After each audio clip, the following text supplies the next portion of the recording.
Iginiit ni dating Senate President at presumptive Senator Tito Soto na naging epektibo ang pag-endorso ni Pangulo Ferdinand R. Marcos Jr. sa nagdaang Hatol ng Bayan 2025.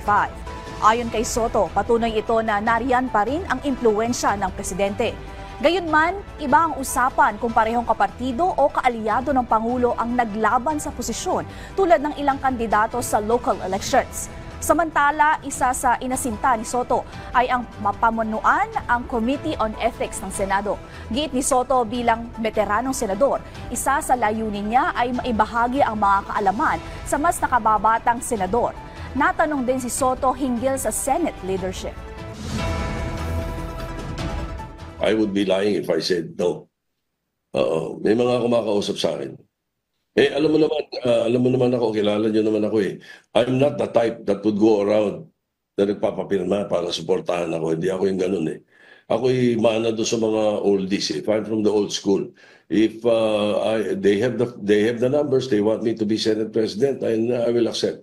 Oo, Pangulo is Pangulo. The influences will always be there. Kaya lang, siyempre, pagdating sa iba't ibang mga region, iba't ibang mga probinsya, may kanya-kanyang intricacies dun eh. May kanya-kanyang hindi madali sa Pangulo mag-endorse, lalo na kung coming from different political parties. Like for example, yung PFP at saka yung Lakas.